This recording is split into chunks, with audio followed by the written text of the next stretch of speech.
Welcome. We'll get started in just a moment.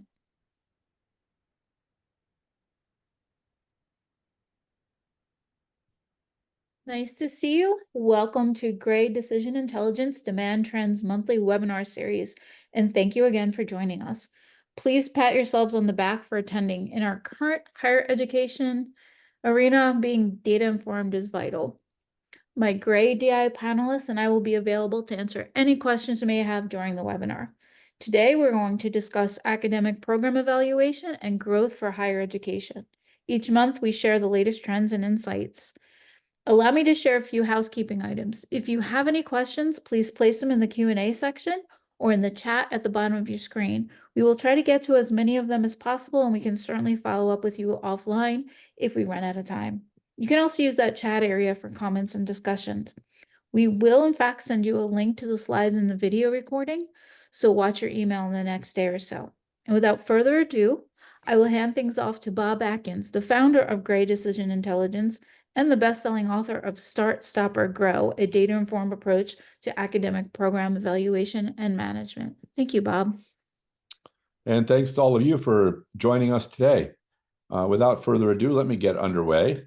We will indeed be talking about trends in demand for higher education programs. As a way of introducing ourselves, let me explain what a program evaluation system is first. And that's a system from which we get all our information that you're going to see today. That includes data on student demand, employment. We won't be sharing data on competition, but that's in there too. And then we'll wrap up with a discussion of emerging programs. We do this every year, and I'm going to share where are they now, if you will, for the programs we've talked about in prior years. How are they doing? And I'll give you a summary.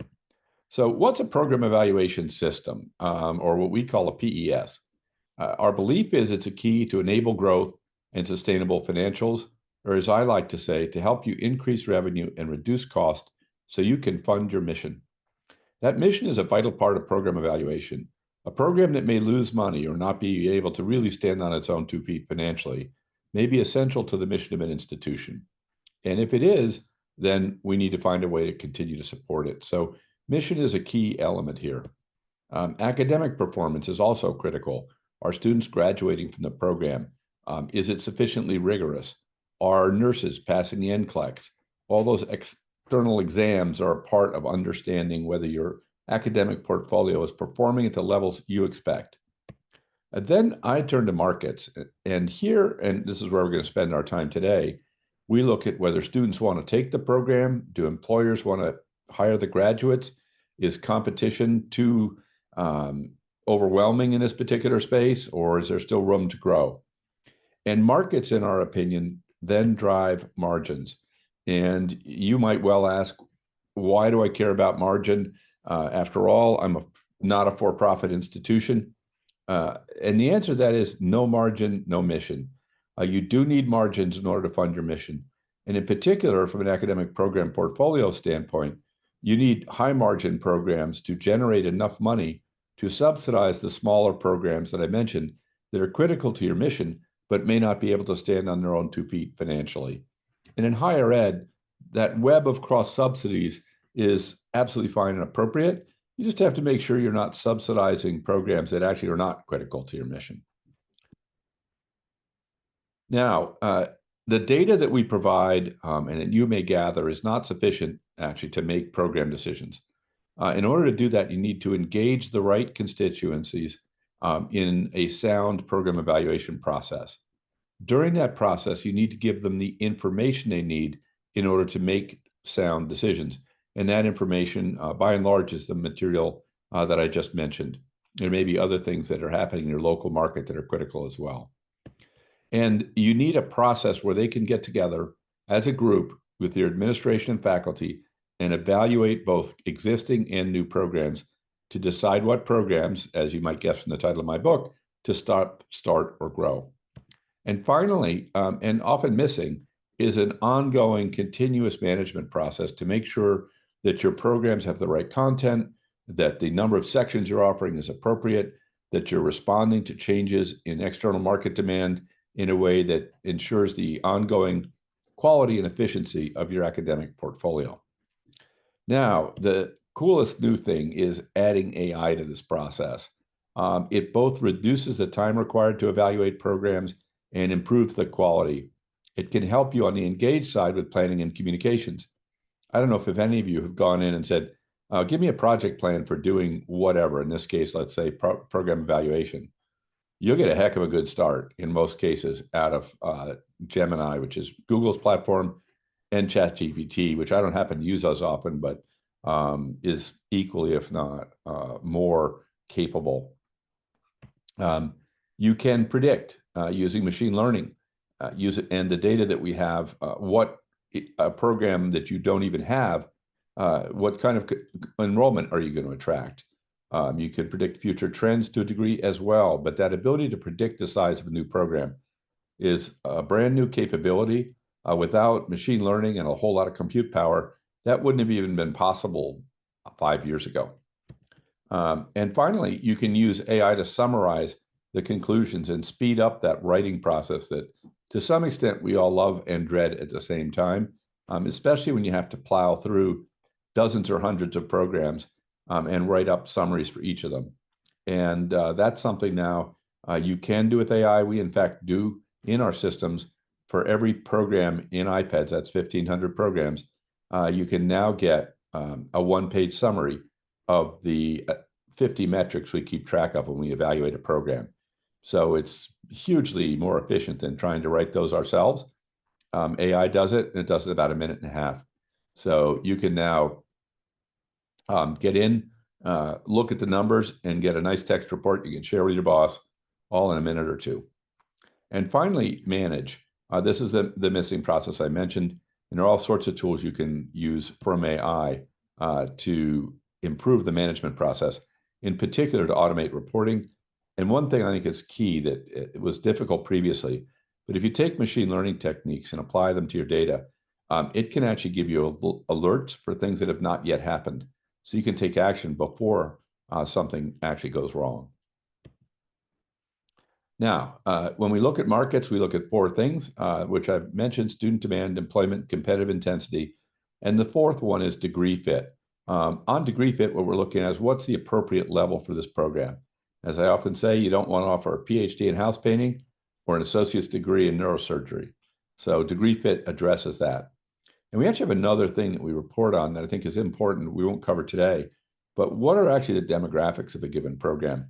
When you look at programs, it turns out that they attract very different kinds of people. I'll just take an example of gender. As you all know, when you look at nursing programs, whatever the reason, and I'm certainly not advocating this, it's almost 90% women at most colleges. So if you were to add a nursing program and you already had 65, 70% women, you just need to remember that that's going to increase the number of women on the campus and increase the ratio of women as well.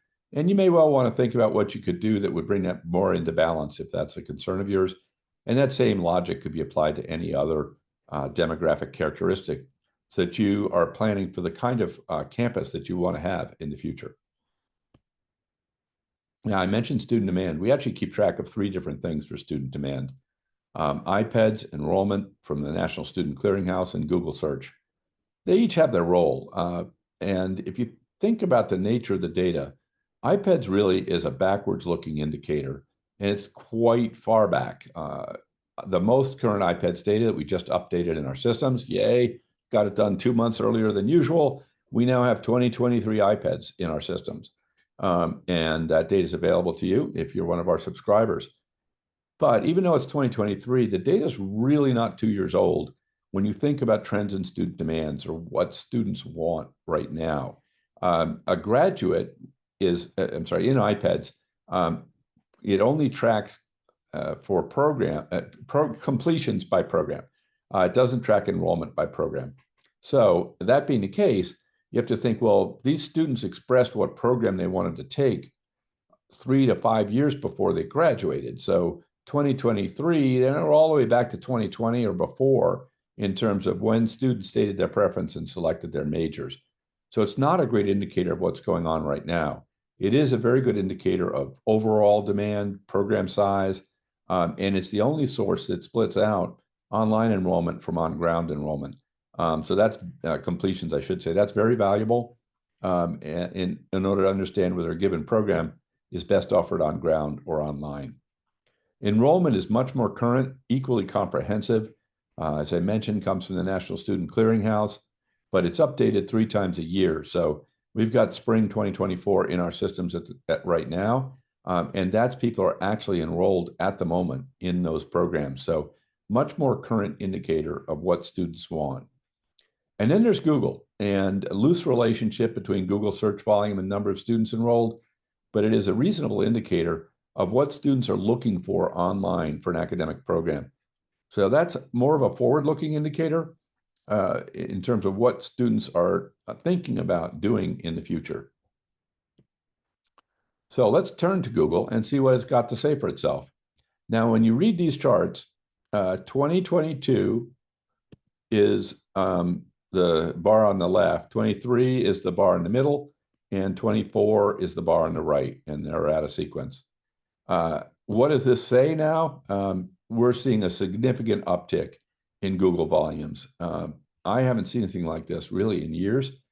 You can see back here in January, February, March, it was up a little, 10, 15%, but not a lot. And starting in July, we've seen a very substantial uptick in demand for higher education programs. You can see that this is a 3-month moving average. That line is really accelerating upwards.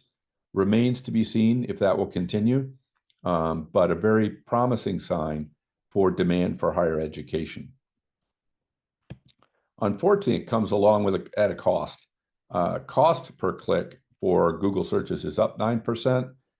We're approaching $14 a click at this point, and that gets to be pretty darn expensive when you start to think about how many clicks you have to get in order to get one student. It's hundreds of clicks per actual student enrolled. So $14 turns out to be a meaningful cost.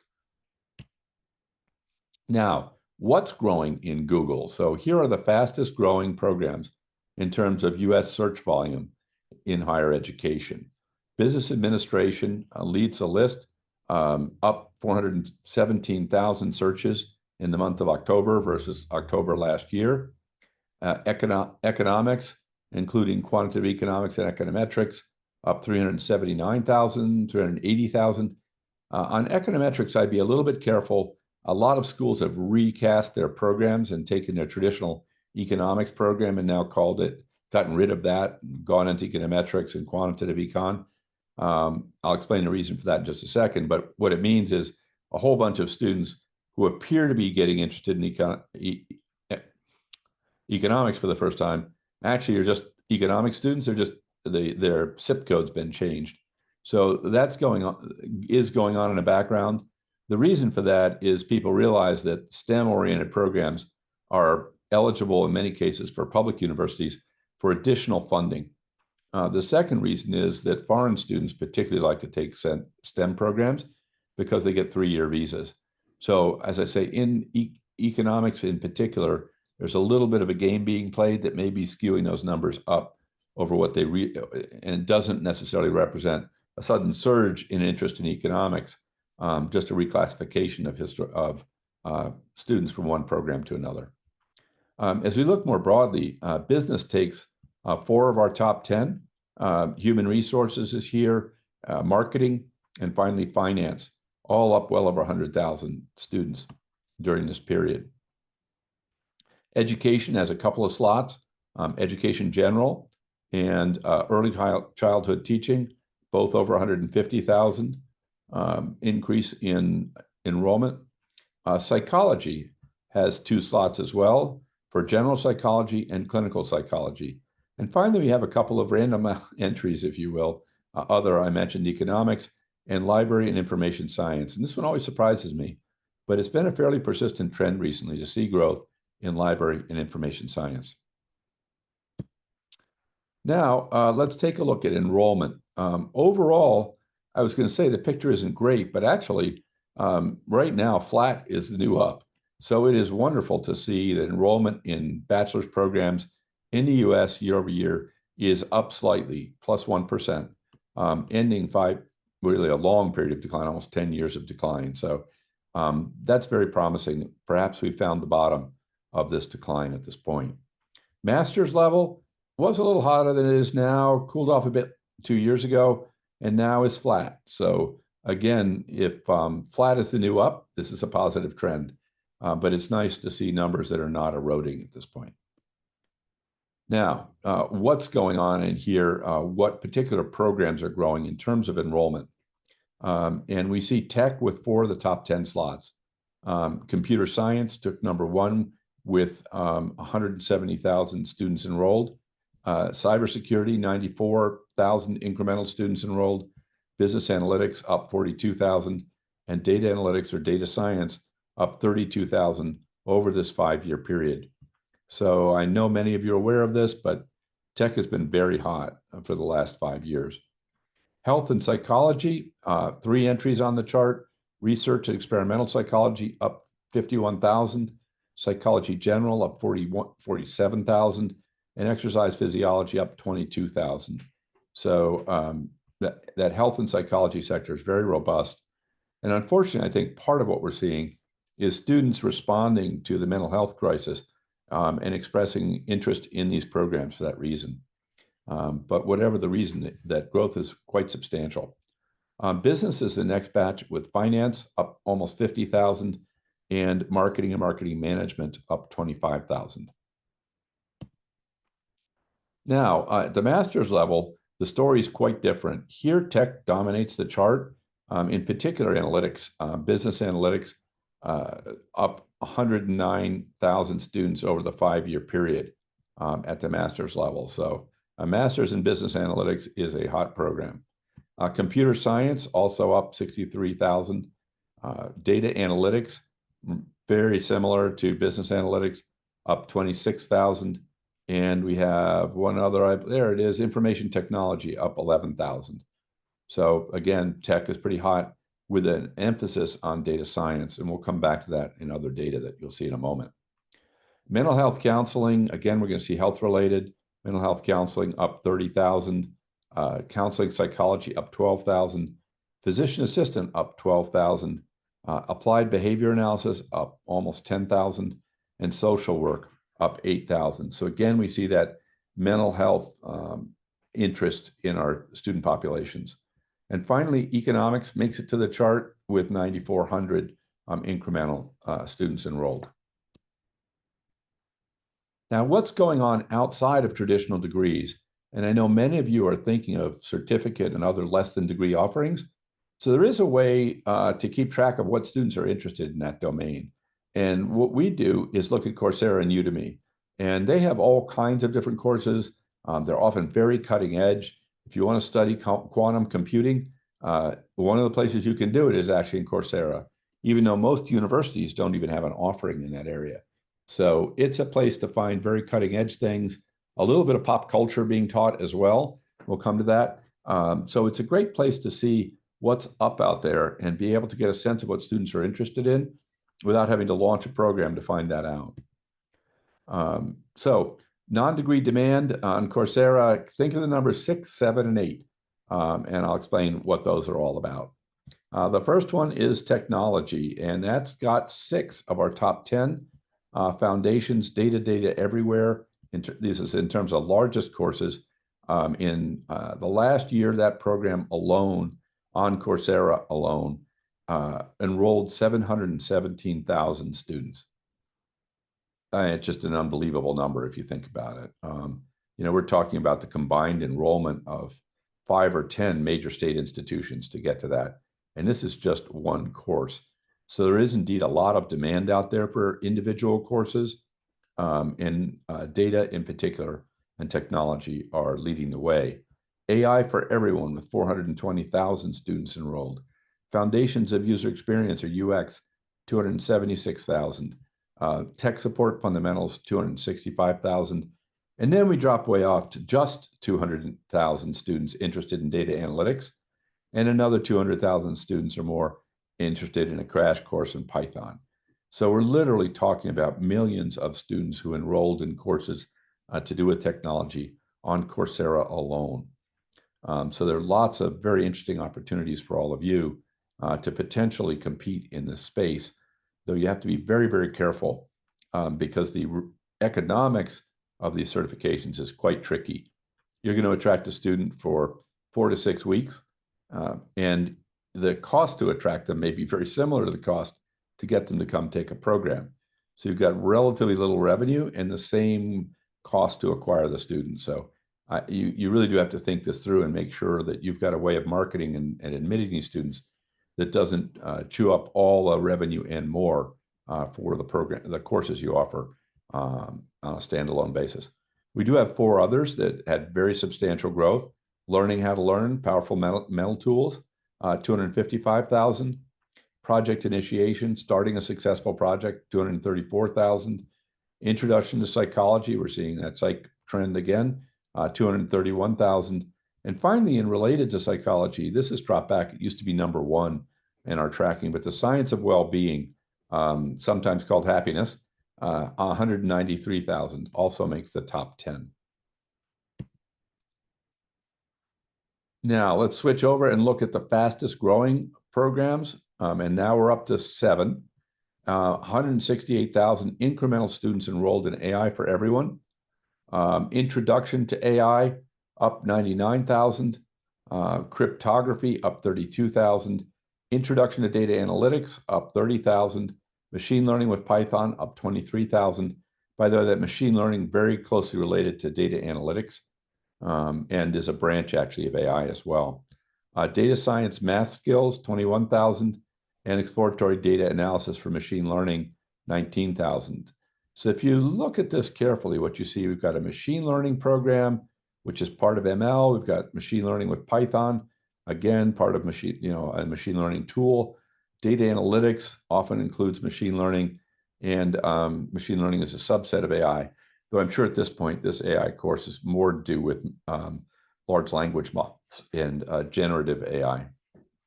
So now let's take a look at what else is out there. Creative Thinking, Tools and Techniques, up 31,000. Strategy of Content Marketing, up 21,000. And Introduction to Negotiation, a Strategic Playbook, up 19,000. Lots of popular things out there growing. If you're anywhere near data science and AI, really going at an astonishing rate. I should mention one other thing about these courses on Coursera. In many cases, they're lead into courses offered by the institution. And that is one way to make the economics work. They get a free course, perhaps even 3 or 4 courses at very, very low cost. And then that leads them into a more traditional program. And that's an approach Georgia Tech has taken for its master's program, where they can take the first part of the 2-year program, it might even be 3 years, online through Coursera, but then matriculate into the regular program after that at regular price. So what are the most popular courses taught on Coursera? That is the biggest. Notice data takes the top 2 spots. And really, when you add in SQL, that structured query language, that's a language for manipulating databases. So these 3 are really all about data. And between the 3 of them, they've got, 4.5 million people enrolled. It's really an incredible volume of folks who are interested in that. And this is for the year-to-date October 2024. Python right behind those. And then we have data science, data cleansing, machine learning, and deep learning. So we've gone that 6, 7, 8. 6 of the largest programs are technology-oriented. 7 of the fastest growing are technology-oriented. And when it comes to skills, 8 of the top courses are technology-oriented. So this is a little bit of just a reflection of who tends to be enrolled in MOOCs, but also is a pretty important representation of what people are seeking in these single course offerings. We do have 2 others, Spreadsheets at 930,000 students enrolled, and Project Management at 607,000. Now, let's take a look at employment and seeing what's going on after students take these courses and graduate from school. First things first, and for those of you who've been on my webinars before, you know this is out there, and I will repeat it until finally the whole world knows that the way people track jobs and estimate how many jobs are available for graduates is generally deeply flawed. This is a particular concern if you have widgets on your website that students may be referring to see what jobs are going to be available to them after graduation. The underlying problem is something called a crosswalk, and it's a sip to sock crosswalk. I always think that sounds like walking in the mud, sip sock, sip sock. Anyway, so there is a way of designing that crosswalk that reflects what labor market economists think you should do when you graduate. And they do that based on, in their opinion, what you've been trained to do and what jobs directly benefit from that training. And that's a neat idea. And what it does is it ends up saying that from any given program, there are only going to be a handful of things that you're really ready to do. And if we look at public relations, they say I can be a broadcast announcer, disc jockey, a communications teacher, an editor, a fundraiser, and so forth. When we look at jobs, we find there are not very many. We've got 76,000 in public relations. We pick up another 10,000 in editors and analysts, and we're sort of done here. And we've only got 86,000 jobs. Well, that's not really correct. When you look at data and you understand what people really do based on career profiles is what we use. We have about 70 million of those total, of which 732,000 graduated from a communications program. And what you find when you look at those graduates is they went into 781 occupations, not 6 or 10. And they hold 640,000 different job titles. So that approach of really thinking about what you're directly prepared to do is enormously misleading in terms of what people actually do with that degree. Advertising and promotions managers, number one. And there are more jobs in this particular occupation than there were total jobs in all 6 of the occupations that we looked at on the prior page. So that number is not off by a little bit, it's off by a lot. We've got 66,000 jobs for marketing managers, market research analysts, sales managers, general and operations managers. Some people go into security sales, some become CEOs. Now, careful, I used to love this number and then I dug into it a little bit more. A CEO is the way it's classified for occupations is any senior executive is classified here. The other thing is anybody who is a leader of a business, the owner of a business, also is classified there. So if you own a barbershop, you are a CEO. And in some ways that's true, but it's probably not what you were thinking when you saw the job title CEO. I always sort of think of the Fortune 500 CEO. Project management and ops specialist, 39,000, managers, other, and human resources. And you can look down the list of actual titles, but you see a lot here: advertising and account manager, marketing coordinators, project manager, some admin assistants, and this is a concern, not a job for which you really need a degree in most cases. Owner, marketing manager, senior account executive, and sales rep. So lots of things in the marketing and sales side for this particular program. And that makes sense if you focused in communications. Now, when you have that alumni data, you can also take a look and see who hires your graduates. And this is not related to public relations. It's just the top 15 majors and what they are, and then what industries, what are the top 15 industries. And this is an example for a particular institution that will go unnamed. And you can see in terms of industries, we've got healthcare heavily here, as well as higher education, education management, some nonprofit and government as well. But it's really important stuff when you're thinking about how you communicate to your students what the career opportunities really are. Be super careful you're not basing that either on assumptions about what you think people do, because they really do all sorts of different things, not necessarily what we would guess. And second, that the data you're using is not based on the NCES crosswalk and other traditional crosswalks between programs and jobs. They're literally on the NCES site. It says this is not based on empirical data. So that crosswalk doesn't reflect reality, and it's not approximately correct. It's extremely incorrect. So you really need to go out there, look at what your graduates are doing, and or look at other data we have that shows what graduates from other colleges are doing with that same degree, and use that to inform your students about what the opportunities really are for them. because in many cases, those opportunities are substantially better than what you might think, both in terms of volume of jobs and pay. So you can do that at a particular degree for a particular degree as well. So you can drill down for your engineering graduates, just as an example, and say, what industries are they going into? Who's hiring them? I love this contrast. You've got defense and space, aviation, and a winery. Just to give you an idea of how different kinds of jobs there are out there in employers, even for something that seems as specific as mechanical engineering. Now, let's look at the overall volume of job postings. And here again, we're seeing some very positive data coming in. You look backwards, this number's sort of falling above last year, below last year again. And then starting in April, job postings started to systematically outperform the prior year. Came down a bit in September, but still slightly better than last year. And it's wonderful to see it pop back in October, up 28% in terms of total job postings in the US. So while many complain about the US economy, it's kind of a dream economy right now. We've got less than 4% unemployment. We've got real wage growth, and job postings are up. There are more job opportunities for folks. And by the way, on top of that, we have the highest labor force participation we've seen in decades. So it's actually a very healthy economy. If anything, I think there's still a little bit of fear about that this may be fueling inflation. And we'll have to wait and see, much as the Fed is waiting to see whether to lower interest rates again.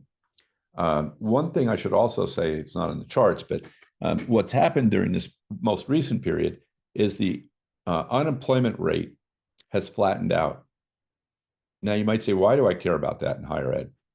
Well, the unemployment rate, if you exclude COVID, had been declining since roughly 2008. And when unemployment rate goes down, enrollment in college goes down. And when the unemployment goes up, the enrollment in college also goes up. So when we're looking at this, the growth in the US economy is actually a little worrisome for us. But as long as unemployment stays fairly stable, I think you'll see fairly stable enrollment in higher ed. And I will go off on a long tangent on this, but if you're worried about demographics and the demographic cliff, give me a call and I can assuage you. The cliff is an extraordinarily bad piece of analysis, and we've tried to replicate it, can't replicate it, and can't find a very strong correlation between enrollment in higher ed and birth rates, live births 18 to 20 years before. Just not a very powerful explanatory variable. So I would take the cliff with a huge grain of salt. Marianne, you want to ask a question? Yes, I just actually wanted to point out that 2023 should be 2024. Oh, great. Yes, thank you very much. That's true. Monica, we'll have to catch that next time. I should have caught it too. I blamed Excel. Oh, good. I think we should blame Excel, or we have a policy here at Gray that we actually blame the most recent person to join the firm. So I don't remember who that is offhand, but whoever that is, it's clearly their fault. Oh, good, Pete. Thank you very much. Oh, Joe, I'm sorry. Thank you for coming forward. I'm sorry you made that mistake. And for those of you in the audience, recognize that Joe never had anything to do with these. You might ask why. Again, I'll get back on track here in a moment. We do that so we get on with solving problems, and we can assign blame very quickly and then move on to actually working on fixing things. So highest job volume, bachelor's and above, general and operations managers, number one. Now, this next one is really not a good thing. We've got 48,000 job postings for nurses, and it persists to be one of the largest categories of job postings out there. The reason for this is not that we need a growing number of nurses, it's that we have a shortage of nurses. So people are unable to fill those jobs. These postings persist for months, even years, in some cases, while people look for a nurse or a number of nurses and have difficulty filling those jobs. So I'm not saying there isn't demand for nurses, there absolutely is, but there is an inadequate supply. Then we get to admin assistants, retail sales, two job areas where, yes, bachelors go into those, but they're not great outcomes for a bachelor's degree graduate because a degree is actually not required for those two.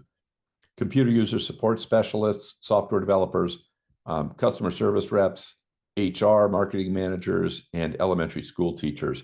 I tried to group these, but it's actually a very diverse set of things. It's almost each one is a separate category, which is a wonderful thing. It shows the breadth of growth in the U.S. economy right now. Fastest growing job postings, nurses up 7,600. Again, a shortage here. We'll have to figure out a way to address. Software developers up 3,400, and one of the other largest elementary school teachers up 900. So these are very large fields where the job postings are growing. Training and development specialists up 3,500, accountants, psychiatric technicians, lab techs, physical therapists, all up over 1,000. Physician assistants right behind them at 995, and tutors at 932. On the nurses, I'm going to add in a little bit of qualitative input. I was quite surprised. I was out in the field, if you will, running focus groups and such, and one of ours included a very large hospital chain. Now, it's a local market and one hospital chain, so take this with a grain of salt. But they were quite clear that they were saturated with nurse practitioners. Not something I would have guessed, given the increasing role of nurse practitioners in the delivery of healthcare, because we don't have enough primary care physicians. But apparently they have plenty. And so if you haven't already, but you may want to check this in your nursing programs and make sure that, especially if you have a nurse practitioner program, or you're thinking about one, that there really is room for your graduates to practice at the top of their license if they get that degree. They can always just be a regular nurse, but it's a bit of a shame to get that extra credential and not really be able to use it fully.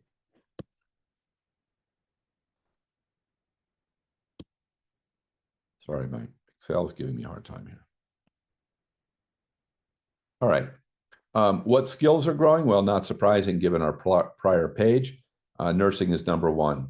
Health takes 6 of the top 10 here, though. Applied behavior analysis, genetics, mental health, direct patient care, and life support. Then we have AI and data collection. So you'll recall these from our earlier charts, key growth areas right now. Quality improvement and construction also make the top 10.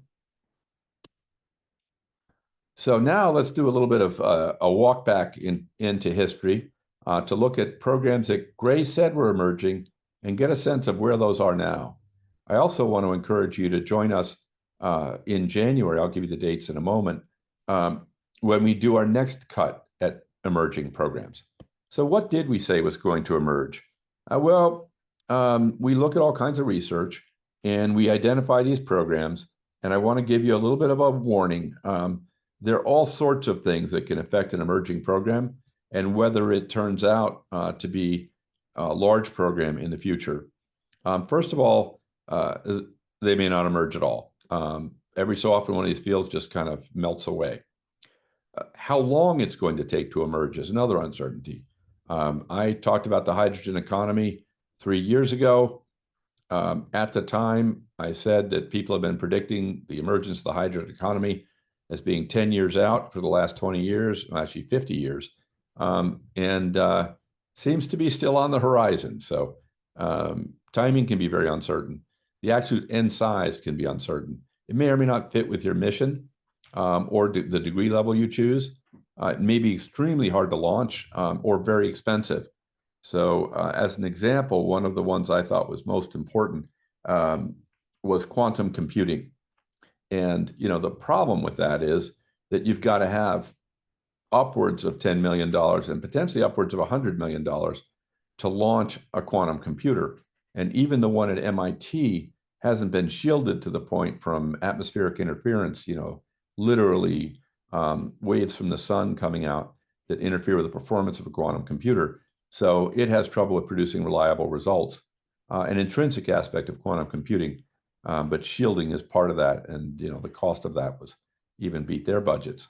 So some things are just way expensive to get after. I think you'd find in AI, for example, right now, that if you wanted to build a foundation model, something akin to ChatGPT, that you'd be hard pressed. I mean, you're looking at costs that the tech companies are willing to bear that are over $1 billion, and in some cases multiples of $1 billion. So very, very expensive systems to build if you want to play at that level in AI. Now, fortunately, there are many other levels to play at, and some of them cost almost nothing. But keep that in mind that funding and scale is something you want to think about, whether it's an appropriate level for you. I will say in higher ed, though, there are people who will fund these things. If you are a R1 state institution, or simply in a state where they want to have a capability in an emerging area and they're willing to spend to get you there. That can also happen for private institutions as well. So here are the ones we were going to talk about today. Applied AI, disinformation intelligence, creator economy, space commercialization, and cellular agriculture. So applied AI, this is not the foundation models that I mentioned a moment ago. This is using foundation models and machine learning to do things. And this is a burgeoning field. There's just an article this morning about the billions of dollars of growth that's taking place here. I should be more careful, tens of billions of dollars of growth that's taking place in the last year in people developing AI and applying it in businesses. And there's a huge opportunity that remains to take technical expertise in artificial intelligence, combine it with domain knowledge of the oil and gas industry, knowledge of biology, and use AI to accelerate innovation. I'll give you an example that I have to admit I don't fully understand, but there's a problem in biology and almost at the edge of physics of folding proteins. And understand how they'll fold, because that then affects the drugs that you may be able to create, or the requirements for drug administration, as I understand it.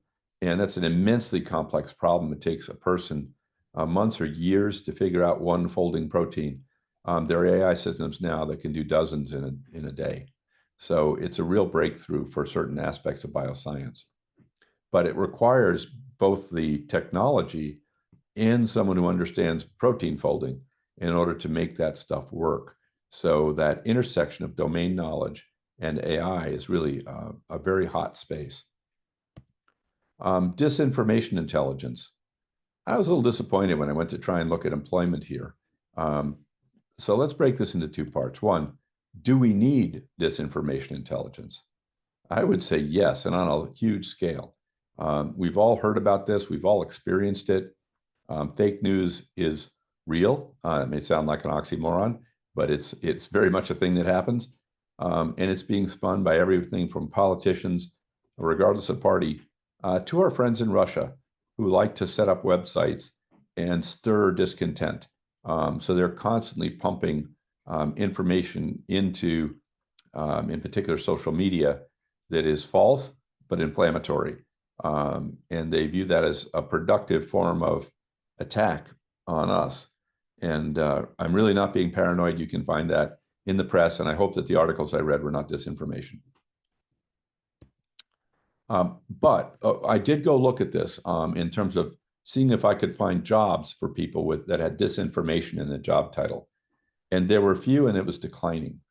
So that may be that I haven't found quite the right keyword to use in exploring jobs, but I haven't seen this one take off on the employment side, though it has a lot of very practical applications as people deploy more and more AI to actually be able to figure out in AI whether it's giving you back accurate information.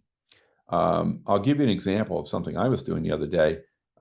In particular, Gemini has some really incredible capabilities. That's Google's AI technology. And one of them is to hook Gemini up to a folder in Google Drive. And if you can do that, then you don't need a data engineer to grab data and send it to the API for Gemini to work on, which is beyond my technical skill set. So when I read you could look at a folder, I thought, well, this means that I can do a lot of things with data that I couldn't do before. And so I went to Gemini and said, how do I do this? And the first thing Gemini told me was that I couldn't do it, that it was impossible. And so I probed again with a little bit more specificity and said, oh yeah, sorry, you actually can do that. And I've since had 3 or 4 of those experiences where the first prompt came back with a no that was incorrect. And with further pushing, I could get a yes that was correct. So I would counsel you that understanding truth from fiction in AI is something you need to watch all the time. It will make things up and it will misinterpret things. And you can use AI to cross-check that, or you may need to go to other sources like your own knowledge to say, is this actually feeding me back something that makes any sense at all? And when we've used AI, for example, to analyze numbers, it's taken months of work for us to get the AI to behave itself and not hallucinate, not do computations, or appear to do computations. It's only very recently that the large LLMs were even capable of doing math. That didn't stop the LLM from giving you answers to mathematical questions, however. It just turned out it was making them up. So we've got tools to manage this information, not a growing space, and we have to watch out because there's more and more of it out there. And giving your students the ability to discern truth from fiction, I think, is going to be increasingly important in any job. It just might be that they're not jobs that are specifically devoted to that. So let's take a look at the creator economy. And Paul, thank you for commenting. AI can tell you what it knows, not what is true. And what's entertaining about that too is if you think about it, that's pretty much what humans do. You know, all AI is really doing is predicting the next words or numbers in a sequence based on lots of other places it's seen those words and numbers. So, you know, that's where, and it's a probabilistic estimate of what's going to come next. So it's not a deterministic approach. So it's saying what's the most probable thing that can be said that's going to come next. And, you know, if the most probable thing is not true, it's going to tell you that anyway. So let's look at the creator economy. This is all your influencers and so forth. This is extremely popular and has continued to grow. And all sorts of people are jumping on this bandwagon to try and teach people how to be creators. I do think there's a role for this in higher ed. You know, it's just going to be popular courses on how to do this. I would caution you, as we found when we talked about this the first time, and it continues to be true, being a successful YouTube star actually takes a lot of time and effort and it earns very little money. So there are superstars in this space. There are an awful lot of people who aren't making minimum wage in the space as well. But it's very appealing, and there are probably things you can learn here that will help you in all sorts of marketing jobs in particular, and help you in promoting your company, even though you're not actually out there being you know, an independent influencer. So I think it's an interesting and helpful toolkit. I just wouldn't advise it as a career. Space commercialization. We've all been watching our friend Elon Musk spread his wings, for better, for worse, depending on your perspective. Certainly a pioneer in the space commercializations.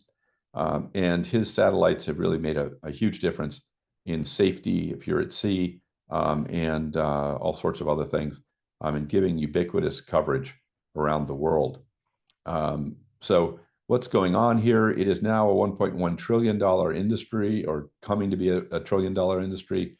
Launching those small satellites is one of it. The things people are going to begin asteroid mining. Billionaires are going to want to go into space. I hope we fleece them for every penny. Military defense, space investing, big data, and bases on the moon and Mars.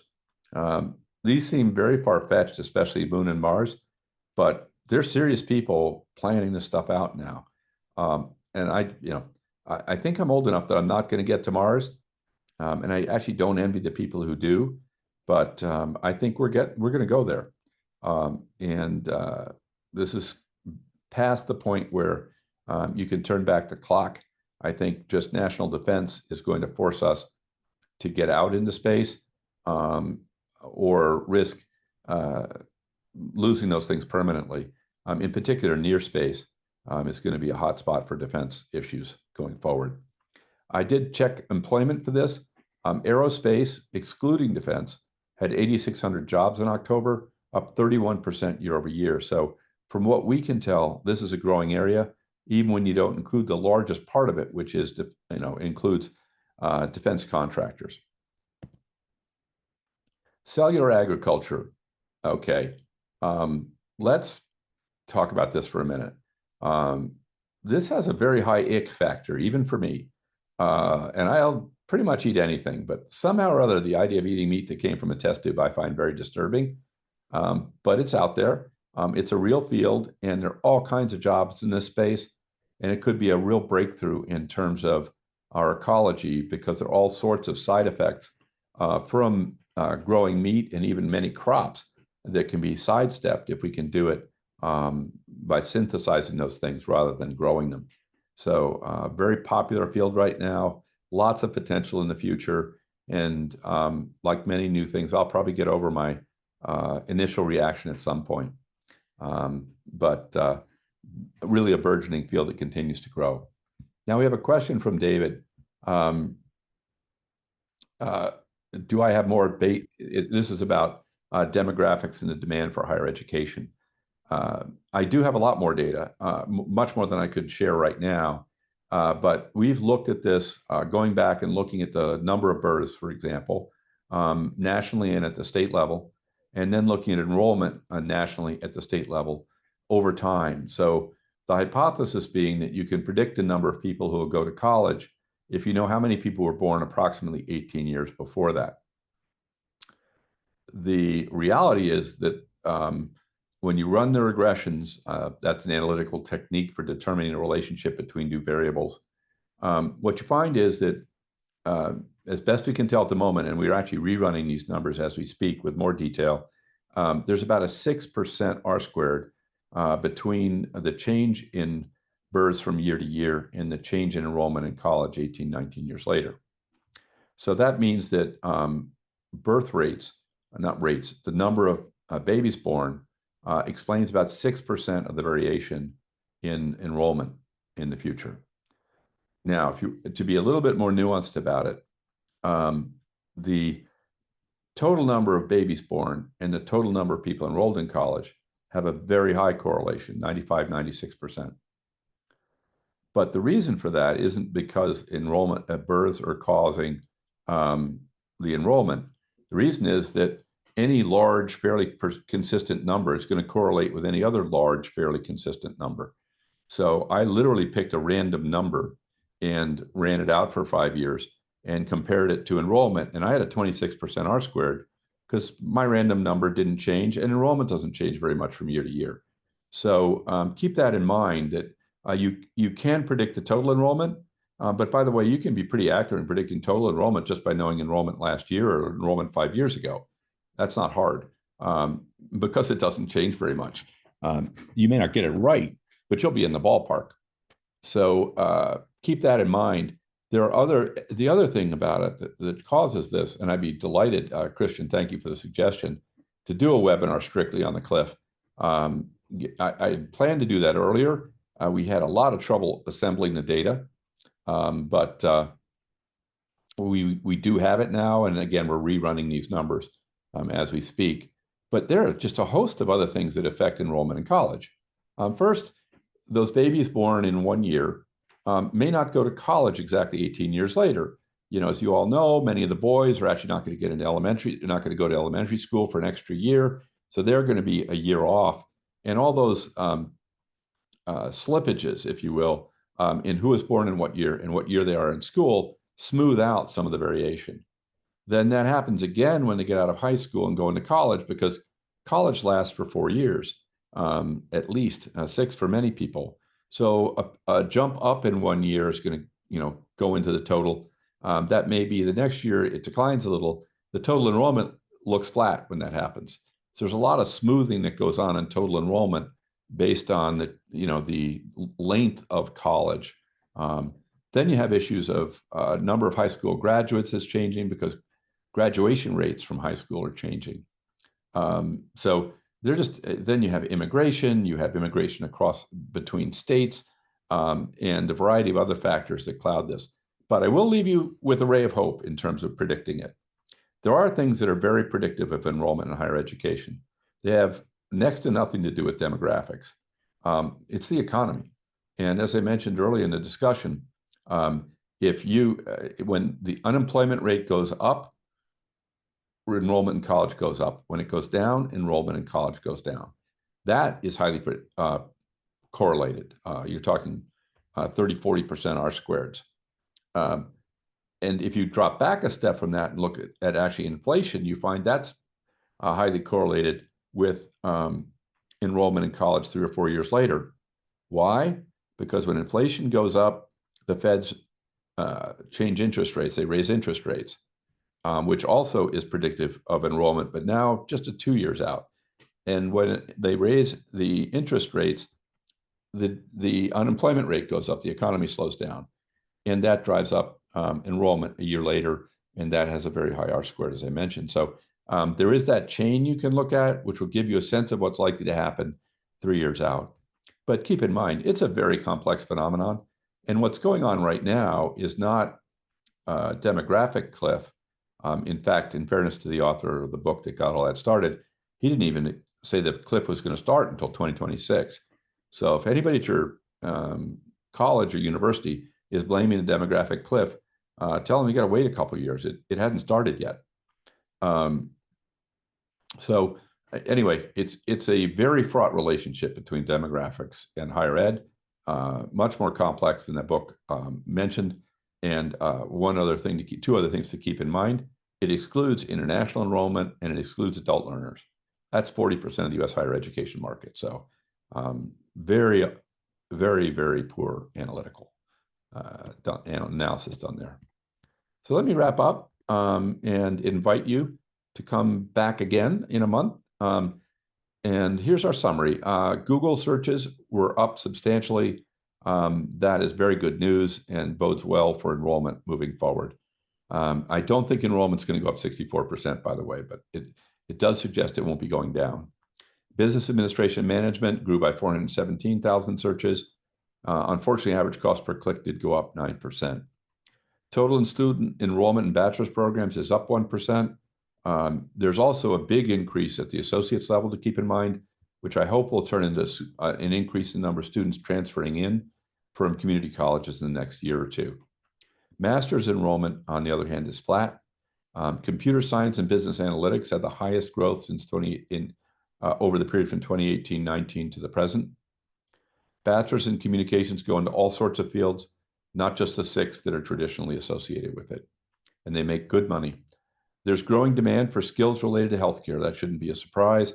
And the 5 programs we talked about are in various states of maturing. And I invite you to join us in January for our next picks. And I'm sure there are going to be winners in there somewhere, and I'll leave you all to sort them out. So a couple things we're doing coming up. The 5 programs to watch, emerging programs, January 14th, 2 to 3:15. Please join us. That's really a fun session. If you have ideas of programs we should be looking at, feel free to email me with those ideas, and we'll put them through our mill and see if they make the cut and get in the top 5 or even an honorable mention after that.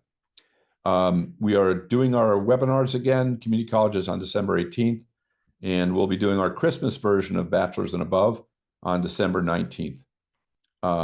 Let's see, we're going to do a webinar with Dr. Melissa Olson, author and host of the Ingenious podcast, wonderful woman, talking about her new book.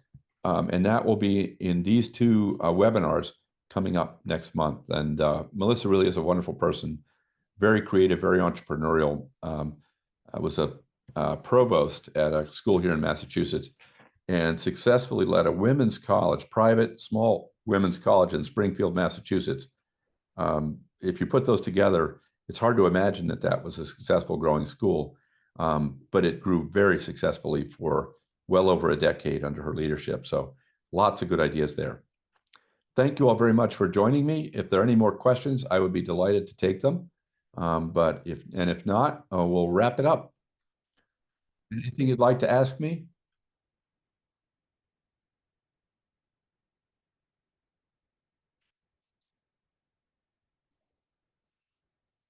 Thank you Thank so you very much. Thank you very much for